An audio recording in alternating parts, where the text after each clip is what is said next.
요즘 극장가에서는 20년 전 IMF 외환 위기를 다룬 국가 부도의 날이라는 영화가 큰 인기를 끌고 있다고 합니다. 사실관계와 관련해서 정확하게 팩트를 기반으로 한 영화인지 이 부분에 대해서는 논란이 있긴 있습니다만 그 당시를 떠올리는 영화가 왜 지금 큰 인기를 끌고 있을까?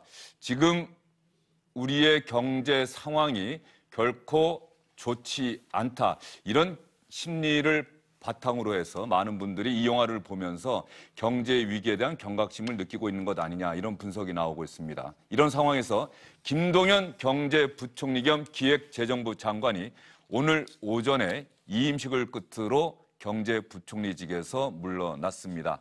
마지막 말이 과연 어떤 내용이었을까요? 고생했다고 이렇게 하는 직원들이 많더라고요. 저는 지난 1년 6개월 동안 즐겁고 행복했습니다. 주어진 여건 하에서 최선을 다하는 것이 공식 제 도리입니다. 그리고 저는 주어진 일 따라가면서 하는 스타일이 아니기 때문에 지난 6개월 동안에 이런저런 대내외적인 어려움이 없는 것은 아니었습니다만 개인적으로는 정말 보람있고 행복했다고 생각을 합니다. 그리고 그 국가를 위해서 퇴임하는 마지막 순간까지도 제가 해야 할 일이 주어졌다는 것에 대해서 대단히 감사하고 있습니다. 떠나는 경제부총리 밝은 표정으로 즐겁고 행복했다 이렇게 이야기를 하고 있습니다. 이제 취임하게 될 경제부총리는 과연 또 어떤 표정일까요? 정태근 전 국회의원, 윤태권 더모아 정치분석실장, SBS의 윤춘호 논설실장과 함께 이야기를 나눠보도록 하겠습니다. 어서 오십시오. 안녕하십니까? 김동연 경제부총리, 이제는 전이라고 붙여야 할지 사실은 전자를 붙여야 하는데 홍남기 경제부총리가 경제부총리 일을 시작하는 시점이 임명장을 받아야 한다. 또 이런 얘기가 있더라고요. 그러니까 이제 임명장 받는 게 오늘 오후 4시로 예정이 예. 돼 있거든요. 그러니까 퇴임식을 했으니까 말씀하신 것처럼 정확히 하자면 이제 전 부총리라고 해야 될 텐데 오늘까지는 뭐 부총리라 불러줘야죠. 바로 퇴임식 했다고 전 부총리라고 그러면 너무 야박하잖아요. 김동연 경제부총리 표정이 밝아요. 배가 없이 일을 마쳤다는 기분 때문일까요? 아니면 어쨌든 중책을 벗어나게 된 홀가분함 때문일까요? 일단은 중책을 벗어났다고 하는 그런 홀가분도 상당히 있을 것 같아요. 그다음에 또 한 가지는 1년 7개월이거든요. 재임 기간이. 그렇게 보면 부총리로서는 상당히 뭐 장수한 편에 속한다고 할 수 있고요. 그다음에 또 한 가지는 김동연 부총리는 이번 1년 7개월간의 부총리 재직 기간을 통해서 단순한 경제 엘리트 관료에서 어떤 정치적으로도 급성장했다고 하는 그런 어떤 그 본인의 생각이 있을 것 같고 그다음에 다른 사람들의 평가도 그럴 것 같아요. 그렇게 보면 김동연 부총리가 공직을 맡는 일이 이것이 마지막일 거다라고 생각한 사람은 많지 않을 것 같습니다. 예, 김동연 경제부총리가 오늘 34년의 공직 생활의 마지막 자리를 떠나다 이렇게 표현을 했는데 윤춘호 실장은 그렇다고 해서 김동연 부총리의 공직이 오늘로 마지막은 아닐 수도 있다. 또 이렇게 말씀을 하시네요. 어떻게 생각하십니까? 나이로 봐서도 57년생이니까요. 그리고 이제 이번 과정들을 거치면서 아마 MB정부 때 윤중현 부총리, 그전에 이현재 부총리 이 정도 반열로 지금 올라선 게 아닌가 싶은데 오늘 사실은 이임사를 굉장히 세게 썼습니다. 아침에 이제 장하준 그 캠브리지 대학 교수가 이제 한국 경제가 지금 비상상태다. 국가 비상상태다라고 얘기한 것과 맞물려 가지고 오늘 특히 어떤 얘기를 했냐면요. 용기라는 거는 실력이 뒷받침되는 자기 중심을 바탕으로 하는 거다. 그래서 소신 있게 해야 되는 거고 특히 소신을 강조했어요. 그러면서 소신과 안 맞는다고 해서 때려치는 것은 그거는 작은 용기고 그럼에도 불구하고 그 상황 속에서 공동체와 경제와 민생을 위해서 최선을 다하는 것. 이게 큰 용기고 자기는 그렇게 해왔다. 이 얘기거든요. 무슨 얘기냐면 기존에 사실은 문재인 정부의 정책 기조가 잘못됐다는 것을 사실상 인정을 한 겁니다. 그리고 그것을 개선하기 위해서 노력을 해왔고 그래서 아까 제가 보기에 굉장히 밝은 얼굴인 게 아이고 이제 좀 짐을 좀 덜었구나. 그런 얼굴이 아닌가 그런 생각이 들었습니다. 정태근 의원께서는 문재인 정부의 경제 노선이 잘못됐다는 것을 김동연 부총리가 이임사에서 사실상 인정했다 또 이렇게 말씀을 하셨는데 그 해석은 좀 다른 해석도 나올 수 있을 것 같아요. 조금 이제 적극적 해석이신 것 같아요. 그러니까 그렇게 해석할 수도 있겠지만은 저로서는 이제 김동연 부총리에 대해서 이제 평가를 해보자면은 뭐 보는 입장마다 이제 다르겠죠. 하지만 이분이 뭔가 좀 중심을 잡았다. 그리고 장하성 실장하고 갈등이 벌어지는 모습을 많이 노출하긴 했지만 그래도 관료 사회와 뭐 이제 정치권의 이제 전반적인 이게 큰 갈등으로 벗어나지 않게 상황을 관리를 했다. 이런 점에서는 이제 높은 점수를 받는 것 같고, 그리고 이분이 여러 가지 이야기를 했는데 문재인 정부의 첫 경제부총리다. 나는 그 이야기를 했지 않습니까? 예. 모르겠어요. 이분이 이제 속마음이 어떨지는 모르겠지만은 아까 이제 윤초호 실장 말씀하신 것처럼 기회가 앞으로 어떤 식의 기회든지 선출직이 됐든지 임명직이 있을지 간에 많은 제한과 기회가 있을 것 같은데 두고 봐야 아는 거지만은 저는 지금 이 야권에서 러브콜을 많이 보냈지 않습니까? 정진석 의원 같은 경우에 뭐 우리 비대위원장 다시 제안했는데 이런 이야기도 했고. 예. 글쎄요. 저는 좀 길게 본다면은 이분은 오히려 여권에서 쓰임이 많을 수도 있을 것 같다. 그런 느낌이 들어요. 지금 야권이 이만큼 이렇게 이분에 대해서 러브콜을 보낸다는 걸 뒤집어 보면은 여권에서 또 쓰일 수 있는 가치가 높다는 것도 되겠죠. 그 부분 관련해서 예, 말씀하세요. 한 말씀만 더 예. 하면은요. 오늘 그 이임사에서 아주 중요한 얘기가 정책의 출발점은 경제 상황과 문제에 대한 객관적 진단에서 시작돼야 된다고 얘기를 해요. 근데 오늘 장하준 교수도 똑같은 얘기를 하는데 지금 한국이 국가 비상상태라는 게 주력 산업이 붕괴하고 있는 상황이다. 그래서 구조개혁이 필요하다. 소득주도 성장은 영양제주도 한번 놓는 것에 불과하다. 그런데 이 얘기를 똑같이 김동연 부총리가 임사에서 뭐라고 얘기하냐면 구조개혁의 모멘텀이 마련됐고 구조개혁에 매진한다면 우리 경제가 다시 한번 살아날 수가 있다. 무슨 얘기냐면 기존의 문재인 정부의 정책이 실제로 구조개혁을 제대로 못했다. 그리고 객관적인 상황에 대한 진단이 잘못됐다라는 것을 얘기를 하고 있는 거거든요. 그런 점에서 제가 상당히 파장이 큰 이임사라고 얘기를 하는 거죠. 예.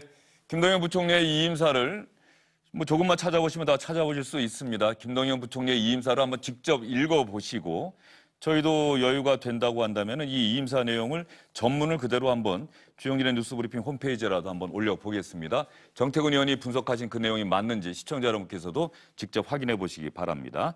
이임사 내용과 별도로 조금 전 장면도 아마 기자들과 간담회를 하는 마지막 간담회를 하는 장면에서 나왔던 얘기 같은데 김동연 부총리의 다음 행보가 과연 어떨 것이냐 지금 이야기가 그쪽으로 모아지고 있지 않습니까? 그래서 김동연 부총리의 다음 행보와 관련해서 김동연 부총리가 저는 문재인 정부의 초대 부총리다라는 이야기를 했습니다. 과연 이 이야기가 어떤 의미를 갖고 있는지 시청자 여러분과 함께 들어본 다음에 이야기를 이어가도록 하겠습니다.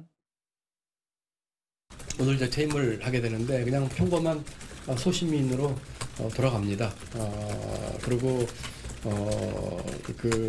특별하게 지금 계획하고 있는 것도 없다는 말씀을 드립니다. 또 지난번에 뭐 이런저런 얘기를 특히 청와대 기자분들이 좀 여쭤보시는데 제가 분명히 말씀드릴 수 있는 거는 제가 문재인 정부의 초대 부총리입니다. 그렇게 이해해 주시면 좋겠고요. 제게 주어진 그런 자유와 그런 빈 공간에 대단히 감사한 마음으로 앞으로 진행하겠다는 말씀을 드립니다. 문재인 정부의 초대 부총리다라는 점을 왜 강조를 했을까요? 앞에서 나온 것처럼 김동연 부총리에 대해서 이제 야권이 러브콜을 보내고 그러지 않았어요.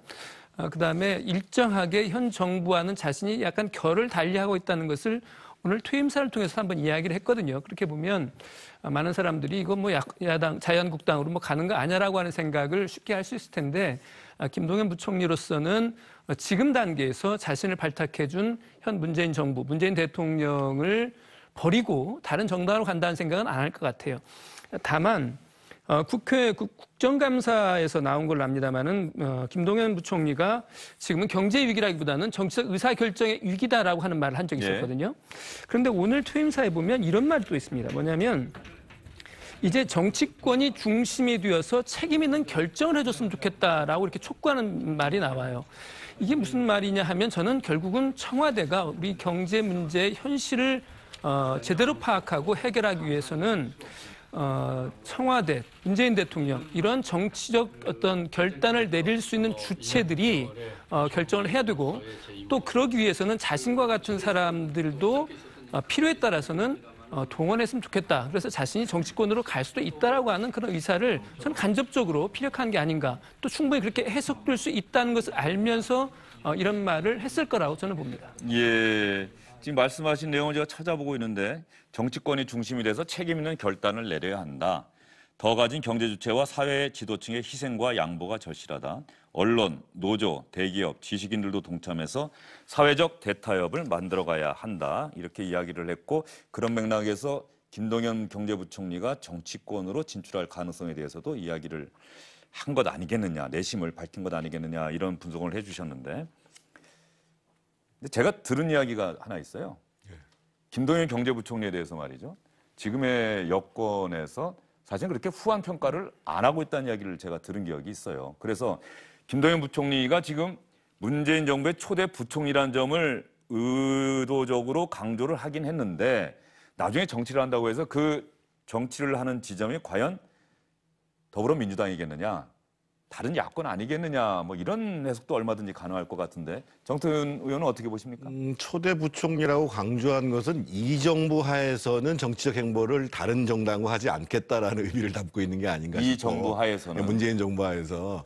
저분이 이제 그 이명박 정부 때는 경제 비서관으로 있으면서 이제 금융위기를 넘는 데 역할을 했고 또 박근혜 정부에서는 국무조정실장을 했어요. 그러니까 유능한 관료죠. 관료고 문제는 이제 본인이 계속 이 임사도 얘기하고 있지만 지금은 한국 경제가 구조개혁을 해야 되고 사회적 대타협을 해야 되고 그런 데 있어서의 정치적 결단 이런 것이 따르지 않으면 안 된다라고 생각을 하고 있는 거거든요. 이미 경제라는 것도 정치권에서의 타협과 결단이 존재해야 위기를 극복할 수 있다고 얘기를 하는 거거든요. 그런 측면에서 봤을 때 그런 방향으로 언젠가 자기가 역할을 해야 될 때가 올 거다라는 생각을 하는 거고 저희가 이제 아까 국가부도의 날이라는 영화를 말씀하셨습니다만 사실은 굉장히 왜곡이 심합니다. 사실과는. 그런데 그때 97년도 상황을 돌이켜보면 사실은 한보 사태나 기아차 사태가 났을 때에 정치권에서 그것을 구조개혁으로 해결하는 것이 아니라 계속 미루고 있었거든요. 그래서 이런 측면을 봐도 지금 김동연 부총리 얘기는 굉장히 중요한 거거든요. 결국은 사회적 대타협이라는 것이 가진 사람들을 중심으로 해가지고 모든 사람들이 양보를 해야 가능한 거거든요. 그런 측면에서 보면은 저는 상당히 본인의 행보를 봐서나 또는 앞으로 지금 우리 한국 경제가 나아갈 길로 봐서 상당히 의미심장한 얘기를 했다 이런 생각이 듭니다. 예, 정태훈 의원님은 김동연 경제부총리의 마지막 이임사에 대해서 상당한 의미를 부여하고 있다는 생각이 듭니다. 실제로 김동연 경제부총리가 그런 속내를 읽어주기를 바랐는지도 모르겠습니다만 뭐 저는 아직까지 그 이임사를 아주 꼼꼼하게 읽어보진 않아서 말이죠. 한번 읽어봐야겠습니다. 좀 장기 전망을 한다는 건 되게 위험한 일인데 2020년 총선에 대해서 한번 조금 이렇게 내다보자면요. 분명히 그때는 혁신, 변화, 물갈이 그리고 이 물갈이라는 게 좌에서 우로 뭐 진보에서 보수로 보수에서 진보로가 물갈이가 아니라 기존 이 정치권에 있었던 뭐 예컨대 뭐 86세대를 포함한 정치를 오래 했던 분들에 대한 압력이 많이 가해질 거예요. 그렇다면은 그때 김동연이라는 사람은 뭐 여에 있든지 간에 야에 있든지 방금 제가 말씀드린 그런 가치에 대해서 상당한 상징성이 있는 인물이 될 수 있겠죠. 김동연 경제부총리 2020년 총선 때 행보를 한번 눈여겨볼 필요가 있다. 뭐 그런 말씀이신 거죠? 네. 예. 그 당시 그때가 되면은 2020년 총선 때가 되면은 정치권의 어떤 형태로든 또 변화의 바람이 불 텐데 그 변화의 바람 속에서 김동연 부총리가 과연 어떤 행보를 할지 오늘 이 임사 보니까는 그런 내용이 있더라고요. 저는 제 인생에 또 다른 유쾌한 반란을 꿈꾸면서 이제 새롭게 출발한다 이런 내용이 있는데 지금 말씀 들어보니까 김동연 경제부총리도 상당히 많은 정부에서 중요한 자리를 맡았네요. 이명박 정부 때 경제비서관 했고 박근혜 정부에서 국무조정실장 했고 문재인 정부에서 경제부총리를 했고 새롭게 경제부총리가 될 잠시 뒤 앞으로 1시간 반 정도 뒤에 임명장을 받게 될 홍남기 신임 경제부총리도 아마 많은 정부에서 중요한 자리를 맡았다. 그런 점에서는 김동연 경제부총리와 비슷하다 이렇게 이야기할 수 있을 것 같은데 새롭게 경제부총리가 될 홍남기 신임 부총리는 과연 부총리가 되면은 대한민국 경제를 어떻게 이끌어 갈까 이런 부분에 대해서 인사청문회 때 한 얘기가 있습니다. 지금 이 순간에도 열정을 갖고 어려움을 이겨내며 일자리와 미래 희망을 찾는 이 시대의 우리 젊은이들에게 괜찮아 해낼 거야라는 희망사다리 메시지를 전하면서 오늘 청문회에 임하고자 합니다. 경제는 심리다라는 말이 있듯이 우리 경제 주체들이 심리적으로 위축되고 자신감을 잃는 것을 가장 경계해야 한다고 봅니다. 제가 오늘 이 청문회를 거쳐 기획재정부 장관 직분을 수행할 수 있게 된다면 먼저 정부가 어려움을 극복할 수 있다는 자신감을 가지고 앞장서 뛰겠습니다. 속도 내고 성과 내서 체감토록 하는 데 진력하겠습니다. 홍남기 신임 부총리가 사실은 보통 대화할 때는 목소리가 아주 조용하고 조곤조곤하게 말하는 스타일인데 이때 인사청문회에서는 아주 웅변하듯이 이야기를 했네요. 저는 청문회에 나와서 저렇게 씩씩하게 말씀하는 인사 대상 후보자를 본 적이 없는 것 같아요. 아마 부총리 후보로서 국민들에게 어떤 희망과 긍정의 메시지를 전하기 위해서는 자신의 목소리부터 좀 달리 해두겠다고 하는, 어떻게 보면 사전에 마음을 먹고 저 메시지를 저런 톤으로 전달한 것 같습니다. 그러니까 딱 아랫배에 힘주고 목소리 높이는 게 보이지 않습니까? 이게 그러니까 국민들에 대한 메시지도 있지만은 이런 게 있는 것 같아요. 홍남기 아직까지 후보 내정자죠. 이제 청문회 다 끝났으니까 홍남기 내정자에 대해서 지적이 계속됐던 게 이분이 뭐 진보냐 보수냐 실력이 있냐 없냐를 떠나가지고 좀 예스맨 아니냐, 전형적인 참모형 아니냐, 김동연 부총리하고 비교해 볼 때 이른바 뭐 장악력이나 카리스마 이런 게 떨어지지 않냐. 그러니까 결국 청와대에서 뭐 시킨 대로 하지 않겠냐라는 지적이 있었거든요. 그거를 이제 의식해서 강한 모습을 보여주려고 한 것 같고, 또 우리 뒤에 이야기 나올지 모르겠지만 오늘 청와대에서도 서별관 회의라는 이름은 붙이지 마라. 하지만은 앞으로는 경제부총리가 많은 장관들하고 이렇게 모아가지고 그립을 잡을 거다. 이렇게 힘을 실어주고 있는 거죠. 예, 홍남기 부총리 개인적으로 좀 아십니까? 개인적으로는 잘 모르는데 이분이 상당히 정치력이 있는 것 같더라고요. 지금 이제 취임하기 직전에 이낙연 총리가 경제정책 기조를 한번 되돌아볼 필요가 있다라는 얘기를 했단 말이에요. 그러면 이제 자기는 할 수 있는 일이 좀 넓어지는 거죠. 그러니까 대표적으로 지금 얘기 나온 게 벌써부터 어떻든 소득주도 성장은 속도 조절이 필요하다. 그러면서 국회에서 딱 물어보니까 잘한 거는 사회 안전망을 보강하는 작업은 잘했는데 임금 격차 해소나 일자리 창출에는 미흡했다.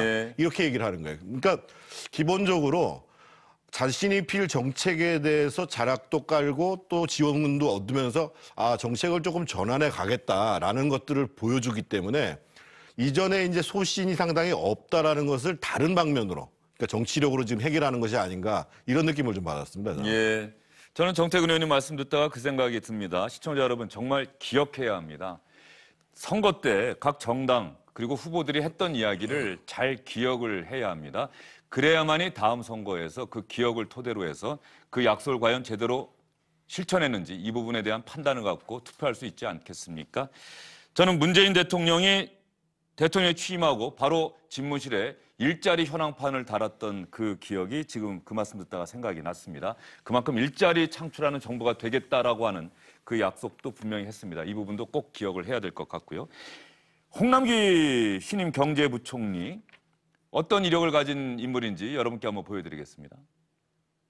자, 여러분 보십시오. 아래부터 한번 보십시오. 노무현 정부 때는 대통령 비서실에 경제정책수석실 정책보좌관을 했고요. 그 다음 정부인 이명박 정부 때는 기획재정부 정책조정국장을 했습니다. 박근혜 정부에서는 박근혜 정부가 아주 강조하면서 만든 부서죠. 지금은 없어졌지만 미래창조과학부의 1차관을 지냈고 문재인 정부 들어서서 국무조정실장을 지냈고 이제 경제부총리까지 하게 됐습니다. 윤춘호 시장. 네. 이렇게 숱한 정부에서 일하면서 요직을 맡았다. 홍남기 부총리가 그만큼 능력을 인정받았다는 얘기인 것 같은데 능력만으로 이렇게 정부를 돌아가면서 중요한 자리를 맡을 수 있느냐. 또 많은 분들은 그런 생각도 할 것 같은데 말이죠. 그렇습니다. 그래서 뭐 윗사람들한테만 특별히 뭐 잘하네 뭐 하네 하는 그런 식의 약간 그 험담도 없잖아 있습니다. 있는데 오늘 퇴임하는 김동연 부총리하고도 보면 상당히 좀 비슷한 점 몇 군데 있어요. 하나는 이제 나이 차이가 이제 3살이고 이제 행정고시 기수로 치면 그 3기수 정도 차이가 나는데 국무조정실장이라고 하는 자리를 거쳤다고 하는 점도 공통점이고 또 한 가지는 이른바 기획재정부의 엘리트, 전형적인 엘리트와는 약간 거리가 있죠.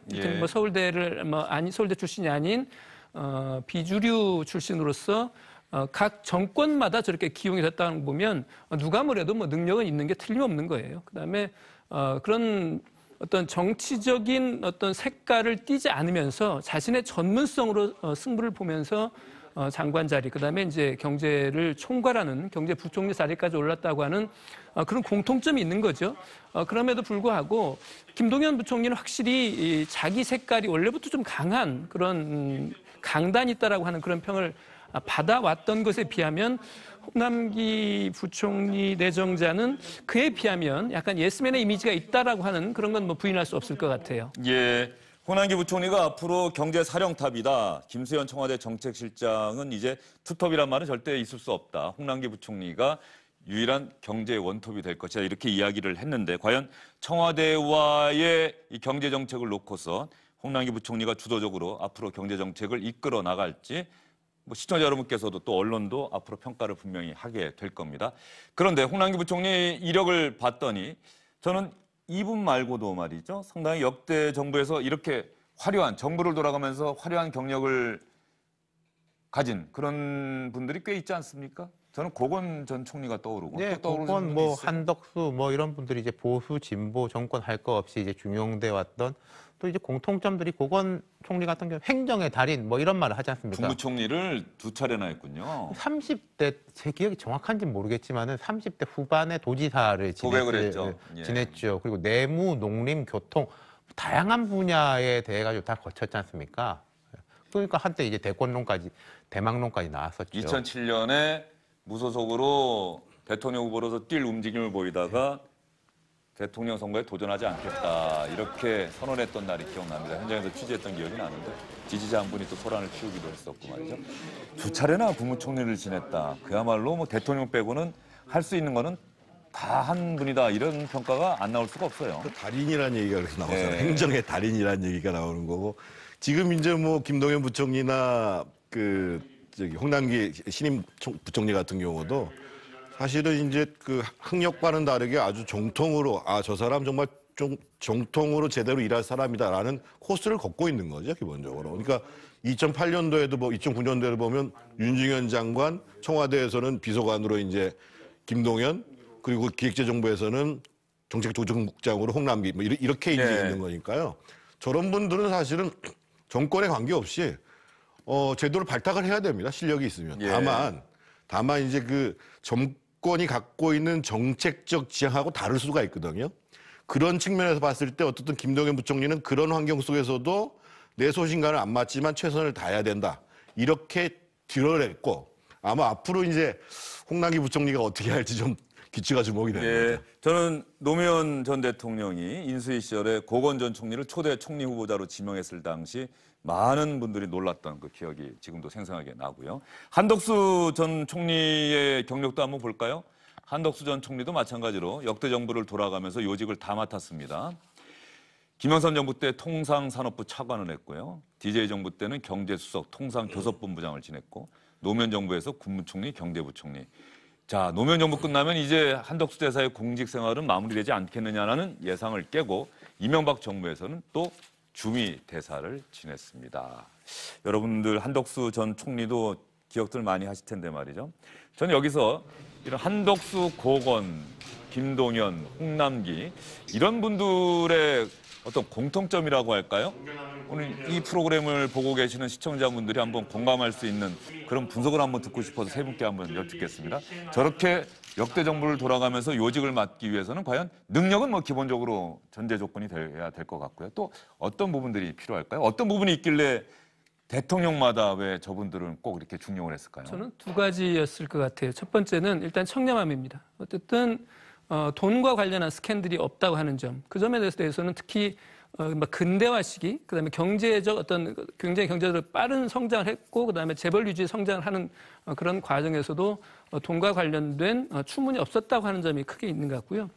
그다음에 이제 한덕수, 고건 두 분에 좀 관련된 얘기긴 할 텐데 이분들이 이제 지역적 출신으로 좀 살펴볼 필요가 있어요. 이제 공통적으로 이제 호남 출신인데 호남 출신이기 때문에 자신의 능력으로 모든 걸 해내는 스타일이고 그런 시절 호남 출신이라고 하는 것은 그런 핸디캡 때문에 자기 사람을 만들지 않고 어떻게 1인 플레이에 굉장히 능한 그러한 공통점이 좀 있지 않나 하는 그런 생각을 합니다. 예, 어떻게 보세요? 그렇죠. 그 능력은 뭐 자기 관리 말할 것도 없고 특정한 어떤 주류가 아닌 컬러를 가진 사람이 여러 정권에서 중용될 수 있다. 이런 게 아닌가 싶어요. 고건 총리 같은 경우에 이제 전북이고 선친이 약간 비판적 지식인이었는데 삼공화국 때부터 발탁됐다. 그것이 예. 이제 결국은 다음 정권에서 쓸 때도 부담도 없고 능력도 있다. 뭐 한덕수 총리죠. 총리 같은 경우에도 전주 북중 고등학교부터는 이제 서울에서 나왔는데 아니 호남 사람인데도 보수 정권에서 썼었네? 라는 데서 이제 눈이 더 가게 되는 거고 김동연 부총리 같은 경우에는 이제 덕수상고 출신이지 않습니까? 수도권이지만은 특정한 그 지역 컬러가 없고 홍남기 부총리도 이제 강원도 출신의 세칭 명문대 좋은 학교입니다만은 이른바 이제 뭐 스카이 대학은 아닌 예. 학교로 나온 점이 오히려 장점이 되지 않았나 싶습니다. 예. 정태근 의원님 생각은 어떠세요? 아까 말씀하신 능력, 청렴 거기에 더해서 저는 정치력이라고 봐요. 정치력? 네, 그러니까 적어도 이제 장관급 이상 공직자는 사실상 정치인으로 봐야 됩니다. 그리고 정책을 성공시키기 위해서는 상당히 유연해야 되고 특히 뭐 국회나 정부나 또 이해 당사자 간의 관계에 있어서 적확한 정책들을 그러니까 자기가 알고 있다고 하는 것과 그것을 정말 달인의 경지에서 실현시켜내는 것은 다른 차원의 문제거든요. 그래서 장관까지 올라가면서도 그냥 장관으로 끝나는 사람들이 많이 있음에도 불구하고 제가 보기에는 그런 이제 그 정치력을 갖고 있는 사람들은 언제든지 필요하다는 거죠. 특히 위기 때 필요하다는 거죠. 그런 측면이지 않나 저는 이렇게 해석해 봅니다. 예, 이 이야기를 해보는 이유는 과연 어떤 특장점이 있길래 이런 분들은 정부가 바뀌어도 계속해서 요직을 맡을 수 있는가 이런 부분들에 대해서 시청자 여러분께서 한번 생각해 볼 수 있는 시간을 드리기 위해서 저희가 한번 이야기를 해봤습니다. 홍남기 신임 경제부총리 잠시 뒤 오후 4시에 문재인 대통령으로부터 임명장을 받게 되면 경제부총리로서의 업무를 본격적으로 시작하게 됩니다. 취임식은 내일 있을 예정이라고 합니다.